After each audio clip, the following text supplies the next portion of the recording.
Hello everyone. आप सभी का फिर से स्वागत है। ये एनसीईआरटी बायोलॉजी का डिस्कशन है और आज का टॉपिक है ऊतक टिश्यू। ये अध्याय 4 है। तो चलिए टिश्यू के बारे में बहुत ही अच्छे से डिस्कस करेंगे। देखिए, ऊतक कोशिकाओं का वह समूह है जिसमें सभी कोशिकाएं आकार, आकृति, कार्य और उद्गम के दृष्टि से समान होती हैं। ऊतक शब्द का सबसे पहला प्रयोग किसने किया था? ऊतक शब्द का सर्वप्रथम प्रयोग विचेत नामक वैज्ञानिक ने किया था। और ऊतकों का अध्ययन जीव विज्ञान के जिस शाखा में किया जाता है उस शाखा को हिस्टोलॉजी कहते हैं, औतकी कहते हैं। तो ऊतकों के अध्ययन के शाखा को हिस्टोलॉजी कहते हैं, इस बात को ध्यान में रखिएगा, इंपॉर्टेंट है। औतकी शाखा की स्थापना इटली के वैज्ञानिक मार्सेलो मेलपिघी ने की थी, जबकि इसे हिस्टोलॉजी नाम वैज्ञानिक मायर ने दिया था 1819 ईस्वी में। इसके बाद ऊतक तंत्र के बारे में डिस्कस करेंगे, टिश्यू सिस्टम। जब सामूहिक रूप से ऊतक एक विशिष्ट कार्य संपन्न करते हैं तब ऊतक का ऐसा समूह ऊतक तंत्र कहलाता है, टिश्यू सिस्टम कहलाता है। ऊतक तंत्र में अंतर्निहित है कि कोशिकाओं की संरचना समान या भिन्न होती है, जबकि उद्गम एक समान कोशिकाओं से होता है। ओरिजिन एक समान कोशिकाओं से होता है। पादपों और जंतुओं में अलग अलग प्रकार के ऊतक पाए जाते हैं। इन दोनों के प्रकारों के बारे में डिस्कस करेंगे, इंपॉर्टेंट है। सबसे पहले पादप ऊतक के बारे में, प्लांट टिश्यूज के बारे में डिस्कस कर लेते हैं। पादप ऊतक पादपों को संरचनात्मक ऊर्जा और सहारा प्रदान करते हैं। क्या करते हैं? हेल्प, सपोर्ट करते हैं। ये ऊतक अधिकांशतः मृत होते हैं क्योंकि इन्हें मरम्मत की आवश्यकता नहीं होती है, रिपेयर की जरूरत नहीं होती है। पादप ऊतकों को कार्य के आधार पर निम्न प्रकार से वर्गीकृत किया गया है। पादप ऊतक को दो वर्गों में वर्गीकृत किया गया है। पहला है विभाज्य ऊतक और दूसरा है अस्थायी ऊतक। विभाज्य ऊतक के तीन वर्ग हैं: शीर्षस्थ विभाज्य ऊतक, पार्श्वी विभाज्य ऊतक और अंतर्विष्ट विभाज्य ऊतक। इन तीनों के बारे में बारी बारी से डिस्कस करेंगे। इसके बाद अस्थायी ऊतक के दो वर्ग हैं: सरल अस्थायी ऊतक और जटिल अस्थायी ऊतक। सरल अस्थायी ऊतक के तीन वर्ग हैं: मृदु ऊतक, स्थूल कोण ऊतक और दृढ़ ऊतक। जटिल अस्थायी ऊतक के दो वर्ग हैं: जाइलम और फोयम। जाइलम और फोयम बहुत ही महत्वपूर्ण है, कई बार यहां से प्रश्न पूछे गए। जाइलम और फोयम का जो फंक्शन है, जो कार्य है, इसको याद रखिएगा। देखिए, जाइलम जो शब्द है इससे स्पष्ट हो जाता है, इसका मतलब होता है जल। जाइलम यानी जल। क्या करता होगा जाइलम? तो ये जड़ों से जल को सिंचित करके पौधों के अन्य भागों में पहुंचाता है जहां पे भोजन तैयार होता है पौधों का, और बने हुए भोजन को अन्य भागों में पहुंचाने का जो कार्य करता है, इसको कौन करता है? फोयम करता है। तो जाइलम जल, खनिज, ये सभी को, मिनरल्स को जो है पौधों के अन्य भागों में पहुंचाता है जहां भोजन तैयार किए जाते हैं, और बने हुए भोजन को फोयम पौधों के अन्य भागों में जो है पहुंचाता है, जड़ों तक पहुंचाता है। तो इसको ध्यान में रखिएगा। सबसे पहले विभाज्य ऊतक के बारे में डिस्कस कर लेते हैं। विभाज्य ऊतक परस्पर समान, सजीव, अवयस्क, पतली कोशिका भित्ति वाली ऐसे कोशिकाओं से निर्मित होता है जो समसूत्री विभाजन में सक्रिय हो। ये ऊतक सदैव विभाजन के नए अस्थायी ऊतकों का निर्माण करते हैं। विभाज्य ऊतक की कोशिकाएं छोटी और अंडाकार होती हैं जिनमें कोशिका द्रव्य भरा होता है। तो यहाँ पे विभाज्य ऊतक का जो फिगर है आप देख सकते हैं, यह है आपका केंद्रक, और केंद्रक के चारों ओर जो भरा हुआ है इसको बोलते हैं कोशिका द्रव्य, साइटोप्लाज्म। तो ये इनकी कोशिकाओं का केंद्रक अपेक्षाकृत बड़ा होता है, जिनके मध्य अंतरकोशिकीय स्थान अनुपस्थित होता है। अंतरकोशिकीय स्थान के बारे में डिस्कस करेंगे आगे में। और ये ऊतक जंतुओं में नहीं पाए जाते हैं, लेकिन पादपों में इन ऊतकों की जो उपस्थिति है, इसी कारण ही उनकी वृद्धि की क्रिया जो है जीवन पर्यंत चलती रहती है। तो अंतरकोशिकीय जो स्थान है किसे कहते हैं? दो कोशिकाओं के बीच पाए जाने वाले जो स्थान है, जो स्पेस है, इसको अंतरकोशिकीय स्थान कहा जाता है। और जब यह स्थान एक कोशिका या कोशिका भित्ति के आकार से भी अधिक हो तो उसे अतिरिक्त कोशिकीय स्थान कहा जाता है। याद रखिएगा। विभाज्य ऊतकों के प्रकार। विभाज्य ऊतकों के तीन प्रकार हैं। तीनों प्रकारों के बारे में डिस्कस करेंगे। पहला है शीर्षस्थ विभाज्य ऊतक, दूसरा है पार्श्वी विभाज्य ऊतक और तीसरा है अंतर्विष्ट विभाज्य ऊतक। शीर्षस्थ विभाज्य ऊतक के बारे में अगर बात करें तो शीर्षस्थ विभाज्य ऊतक जड़ों और तनों के वृद्धि वाले भागों में पाए जाते हैं, जहां पर ऊतक मतलब कि जो ऊतक होते हैं, जो विभाज, शीर्षस्थ विभाज जो ऊतक हैं, ये कहां पर पाए जाते हैं? जहां जड़ और तनों की वृद्धि होता है, उन भागों में ये पाए जाते हैं। और ये पौधों की लंबाई को बढ़ाने में हेल्प करते हैं, सहायक होते हैं बढ़ाने में। पौधों की लंबाई, पौधों को ग्रोथ करने में इनकी ज्यादा जो है हेल्प होता है। और ये निरंतर विभाजित होते रहते हैं तथा जड़ और तनों के सिरों पर वृद्धि बिंदुओं का ये निर्माण करते हैं। दूसरा है पार्श्वी विभाज ऊतक। पार्श्वी विभाज ऊतक तनों के परिधि या मूल में पाए जाते हैं, जड़ों में पाए जाते हैं। और ये ऊतक तने और जड़ में द्वितीयक वृद्धि करते हैं, जिससे तने और जड़ की चौड़ाई में वृद्धि होती है। इसीलिए ये ऊतक संवहन ऊतकों का भी निर्माण करते हैं। इन्हें द्वितीयक विभाज ऊतक भी कहते हैं। याद रखिएगा, जैसे में यह कार्क कैम्बियन के रूप में छाल के नीचे पाया जाता है। यह ऊतक कहां पाया जाता है? कार्क कैम्बियन के रूप में छाल के नीचे। तीसरा क्या है? तीसरा है अंतर्विष्ट विभाज ऊतक। ये पत्ती, जो अंतर्विष्ट विभाज ऊतक है, ये पत्तियों के आधार में या टहनी के पर्व के दोनों ओर उपस्थित होते हैं, इंटरनोड के दोनों ओर। ये ऊतक शीर्षस्थ विभाज ऊतक के ही भाग हैं, जो लंबाई बढ़ाने के कारण शीर्षस्थ विभाज ऊतक से अलग हो जाते हैं। ये ऊतक अस्थायी ऊतकों के बीच बीच में पाए जाते हैं और इनके मध्य से भी पौधों की लंबाई में क्या होता है? वृद्धि होते रहता है। जैसे में घासों के तनों, गेहूं के आधार और पुदीने तथा पाइनस के पत्ती के आधार पर ये ऊतक उपस्थित होते हैं, विद्यमान होते हैं। यहां पे आपको ध्यान में रखना इंपॉर्टेंट है, 2 पॉइंट है। द्वितीयक वृद्धि के द्वारा बने जो वार्षिक वलय होता है, एनुअल जो रिंग्स होते हैं, ये पेड़ों की एज को संकेतित करते हैं, संकेत देते हैं। पेड़ के आयु का आकलन करने में इनका बहुत ही महत्वपूर्ण योगदान होता है, वार्षिक वलय का। और देखिए, कैम्बियन की कार्यविधि मौसम के अनुसार परिवर्तित होती है। जैसे बसंत ऋतु में इसकी क्रियाशीलता अधिक होती है, जबकि शीत ऋतु में इनकी जो क्रियाशीलता है वो मंद हो जाती है। यहाँ पे जो डायग्राम है, फिगर है, इसके माध्यम से चीजों को आप स्पष्ट कर सकते हैं। पौधों में शीर्षस्थ जो विभाज या पार्श्वी विभाज ऊतक की जो स्थिति है, आप देख सकते हैं। ये रहा आपका एक पौधा रहा, ये पौधा है, ठीक है, ये क्या है? पौधा है। इसके शीर्षस्थ पे क्या है?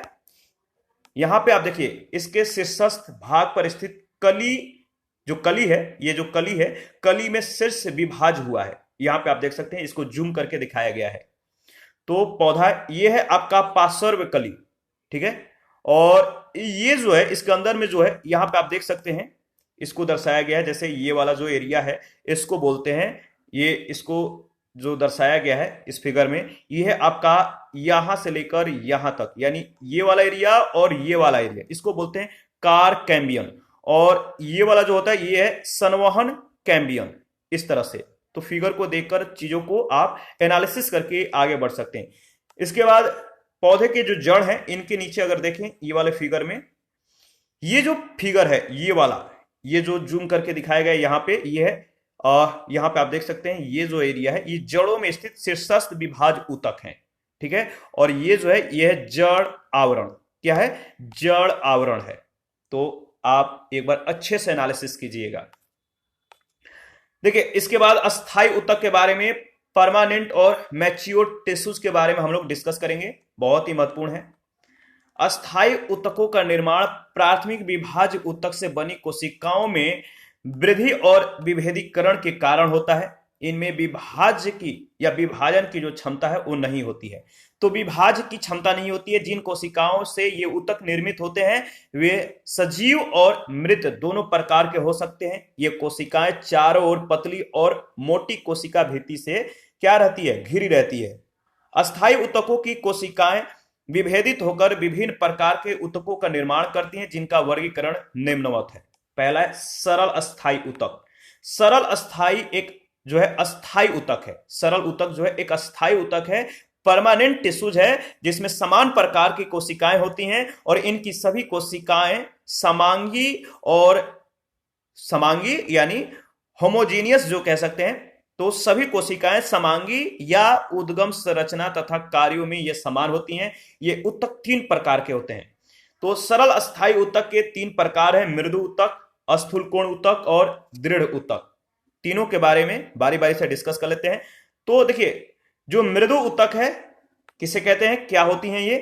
तो ये ऊतक प्रायः सम 82 जीवित कोशिकाओं का एक समूह होता है, भीड़ होता है, और यह पतली और कोमल कोशिका भित्ति, मृदु यानी वैसे भी सॉफ्ट यानी कोमल होता है, तो यह पतली और कोमल कोशिका भित्ति वाली सरल कोशिकाओं से निर्मित होती है। सरल यानी जो कोमल कोशिका भित्ति है ये किससे युक्त होती हैं? सेल्यूलोज और कैल्शियम युक्त होती हैं। तो ये जो मृदु ऊतक हैं ये कोमल कोशिका भित्ति यानी सेल्यूलोज और कैल्शियम से युक्त ये सरल कोशिकाओं से निर्मित होती हैं। देखिए, मृदु ऊतक, स्थूल कोण ऊतक और दृढ़ ऊतक, इनके फिगर को देखकर चीजों को जो है स्पष्ट करते हैं, एनालिसिस करते हैं। तो देखिए, यह है आपका मृदु ऊतक, यह स्थूल कोण ऊतक और यह दृढ़ ऊतक। तो यहां पे जो है इसको आप देख सकते हैं, जो मृदु ऊतक है इसको बोलते हैं, क्या बोलते हैं? इसको बोलते हैं केंद्रक, ठीक है। इसको बोलते हैं आपका जो मतलब कि दो कोशिकाओं के बीच का जो गैपिंग है इसे बोलते हैं अंतर कोशिकीय स्थान, ठीक है। और ये है आपका कोशिका द्रव्य, यह है आपका कोशिकीय भित्ति, और यह है आपका गर्थ, और यह है आपका रितिका। स्थूल कोण जो ऊतक है ये जो है इसको बोलते हैं केंद्रक, ठीक है। इसको जूम करके आपको दिखाया गया है। और यह है आपका कोशिकीय भित्ति, यह है आपका कोशिका द्रव। इसके बाद दृढ़ ऊतक जो है ये आपका गुहिका है, ये, ठीक है। इसको जूम किया गया है यहाँ पे। ये यहाँ पे जो है मोटी कोशिका भित्ति मिलता है, और ये आपका गुहिका है, और ये मोटी कोशिका जो है आपका, ये जो है मोटी कोशिका भित्ति है। इन कोशिकाओं के समूह में अंतर कोशिकीय स्थान पाया जाता है जिसमें गैसीय विनिमय होता है। इनमें सघन कोशिका द्रव्य भरा होता है। ये कोशिकाएं गोले, अंडाकार या बहुभुजी हो सकती हैं।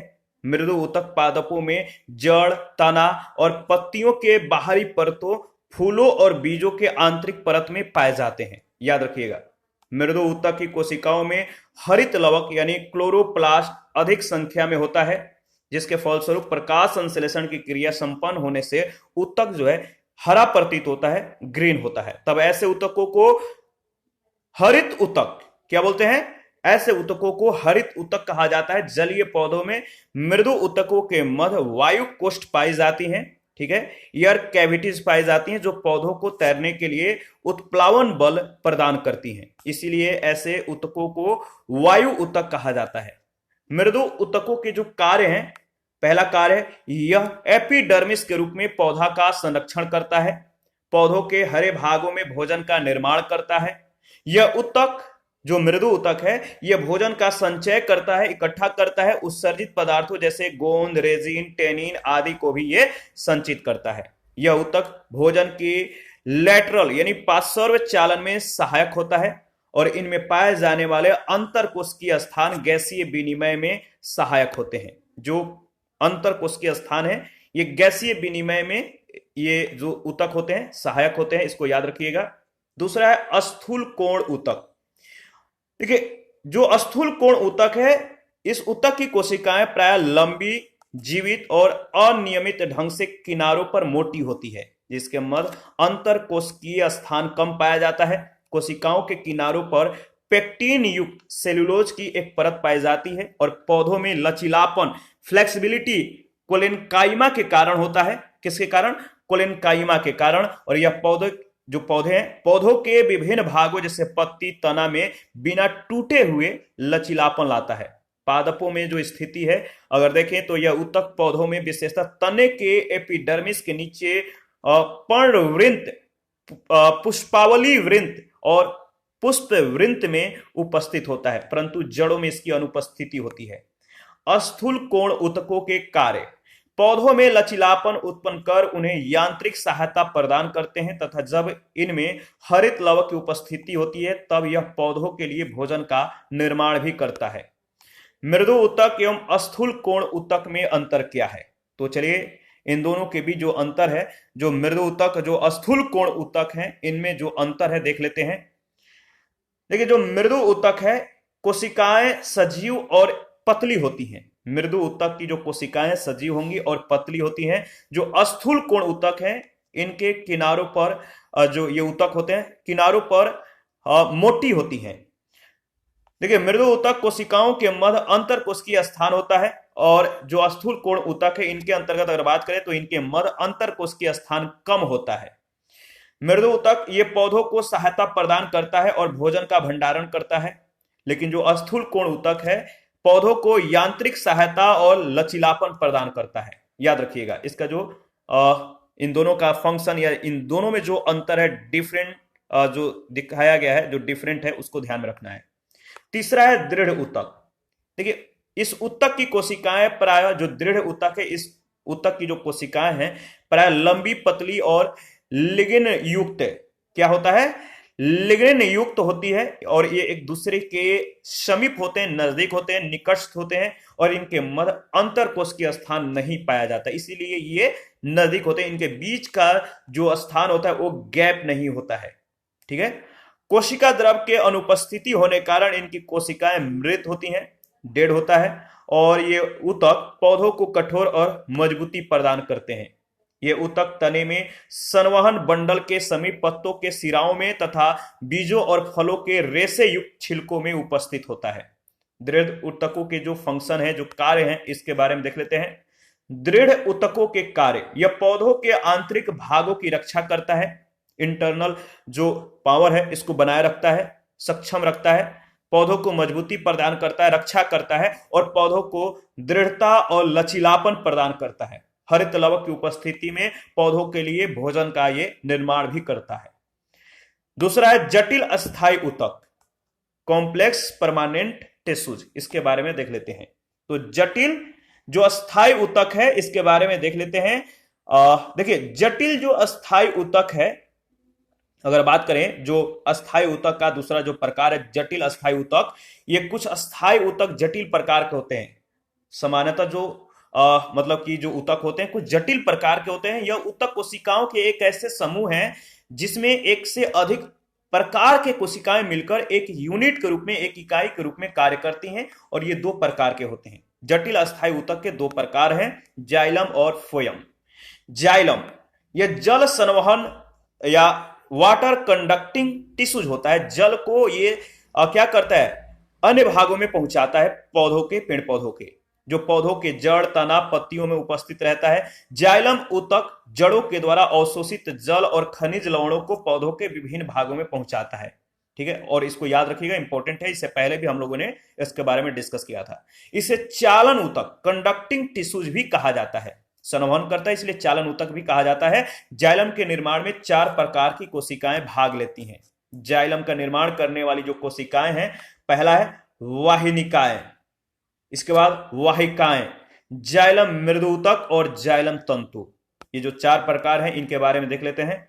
पहला है वाहिनिकाएं, और वाहिकाओं की जो संरचना है किस प्रकार की होती है, तो नलिका आकार की होती है, नलिकाकार होती है, और इनकी कोशिका भित्ति मोटी होती है। जाइलम मृदु ऊतक भोजन का संग्रहण करता है, जबकि जाइलम तंतु पौधों को यांत्रिक शक्ति जो है प्रदान करते हैं। याद रखिएगा। आगे बढ़ते हैं। इसके बाद देखिए, यहां पे जाइलम और फ्लोएम का जो है फिगर दिया गया है, इसको समझने की कोशिश कीजिएगा, इंपॉर्टेंट है, यहां से बहुत बार प्रश्न पूछे गए हैं। ये जाइलम, ये देखिए, ये जो छिद्र प्लेट है जाइलम का, ये है नलिका आवरण। ठीक है, इसको अगर देखिएगा तो देखिए, ये है आपका, ये है तंतु, ठीक है, फाइबर, और ये है आपका नेक्स्ट जो है, ये है आपका जो फ्लोएम है, ये है चालनी प्लेट, और ये है आपका इसका जो ऊपरी सिरा है यहां पे दिखाया गया है, ये है तंतु। इसको चालनी क्षेत्र बोलते हैं, ये वाला जो एरिया है इसको चालनी क्षेत्र बोलते हैं। ये है चालनी तत्व, ठीक है, और ये है आपका सहकोशिका, ये इसके जो ये वाला एरिया है। तो एक बार देख लीजिएगा। देखिए, इसी को जो है पूरी तरह से जूम करके स्पष्ट कर दिया गया है। देखिए किस तरह से जो जाइलम और जो फ्लोएम है, किस तरह से, देखिए जाइलम संवहन जो नलिका है, किस तरह से मिनरल्स और जो जल है इसको किस तरह से संवहन कर रही है।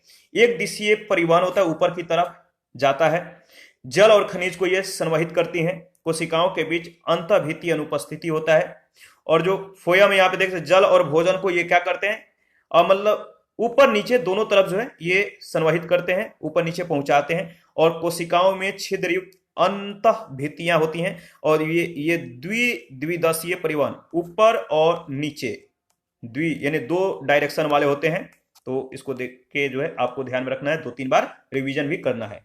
ठीक है, जाइलम का निर्माण करने वाली सभी कोशिकाओं में वाहिकाएं यानी वेसल सबसे महत्वपूर्ण कोशिकाएं हैं। फोयम का जो मुख्य कार्य है पत्तियों के द्वारा निर्मित भोजन को पौधों के विभिन्न भागों में पहुंचाना। इस ऊतक को बास्ट के नाम से भी जाना जाता है। बास्ट याद रखिएगा। फोयम का जो निर्माण करने वाले जो अवयव हैं, कितने अवयव हैं? 4। चालनी नलिकाएं, सह कोशिकाएं, फोयम मृदु ऊतक यानी जो फोयम मृदु ऊतक है इसको देख लीजिएगा। इसके बाद है फ्लोएम तंतु या फोयम तंतु। देखिए, फ्लोएम रेशे के अतिरिक्त सभी फ्लोएम कोशिकाएं जीवित कोशिकाएं हैं। जो फ्लोएम रेशे हैं इसके अलावा अगर बात करें तो सभी फ्लोएम कोशिकाएं जीवित कोशिकाएं हैं, लिविंग ये सेल्स हैं। जबकि नेक्स्ट अगर बात करें तो चलनी नलिकाएं छिद्रित भित्ति वाली और नलिकाकार कोशिकाएं होती हैं। तो चलनी नलिकाएं छिद्रित भित्ति वाली तथा नलिकाकार कोशिकाएं होती हैं। फोयम पत्तियों से भोजन को पौधों के विभिन्न भागों में पहुंचाता है और इन्हें आधार तंतु भी कहा जाता है, बेस फाइबर्स भी कहा जाता है। फोयम तंतु अलसी और पटसन जैसे पौधों में रेशे का निर्माण मतलब कि इनसे होता है। फोयम तंतु अलसी और पटसन, तो याद रखिएगा अलसी और पटसन जैसे पौधों के रेशों के निर्माण में इसका महत्वपूर्ण भूमिका होता है। संवहन ऊतक क्या है? वेस्कुलर टिश्यूज क्या है? तो जाइलम और फोयम मिलकर संवहन बंडल का निर्माण करते हैं। यह ऊतक बड़े पौधों की एक विशेषता है जो पौधों को स्थलीय वातावरण में रहने के लिए अनुकूल बनाते हैं, उनके अनुकूलित करते हैं। इसके बाद लेक्टिफेरस ऊतक क्या है? लेक्टिफेरस ऊतक के बारे में डिस्कस करेंगे। यह विशेष प्रकार के ऊतक है जो लंबी, बहुशाखित, बहुकेंद्रित और पतली भित्ति वाली जीवित कोशिकाओं के बने होते हैं, जिनके आंतरिक भाग में दूध जैसा गाढ़ा रस भरा होता है, जिन्हें लैक्टेक्स कहते हैं। और लैक्टेक्स को पादप दुग्ध यानी प्लांट मिल्क भी कहा जाता है। स्रावी ऊतक क्या है? इसके बारे में देख लेते हैं। देखिए, स्राव और उत्सर्जन दोनों कार्य विशेष प्रकार के ऊतकों के द्वारा किए जाते हैं, जिन्हें विशिष्ट ऊतक या स्रावी ऊतक कहा जाता है। ये ऊतक स्थानीयकृत या संवहन पादपों के किसी विशेष भाग में पाए जाते हैं, जैसे हाइडेथोडस, ट्राइकोम्स, श्रावनाल तथा ग्रंथियां। ठीक है, इसके बाद है एनिमल टिश्यूज। एनिमल टिश्यूज के बारे में जो है जंतु ऊतक जो है इनके बारे में नेक्स्ट सेशन में हम लोग डिस्कस करेंगे। तो आप अपना प्रतिक्रिया देते रहिए, आपके प्रतिक्रियाओं का हमें बेसब्री से इंतजार रहता है। और जिन लोगों ने Telegram channel, Telegram quiz group, Facebook page, Instagram को ज्वाइन नहीं किया, वीडियो के डिस्क्रिप्शन बॉक्स में उसका लिंक है, आप ज्वाइन कर सकते हैं। और अगर आपने जो पीडीएफ है एनसीईआरटी बायोलॉजी का, अगर पीडीएफ नहीं लिया है तो अगर आपको पीडीएफ की जरूरत है तो आप ले सकते हैं, पीडीएफ अवेलेबल है। इसके लिए Telegram channel, Telegram quiz group या चैनल के कम्युनिटी बॉक्स में जाइए, वहां पे इसके रिगार्डिंग में इंफॉर्मेशन को अपडेट कर दिया गया है। थैंक यू, मिलते हैं नेक्स्ट सेशन में।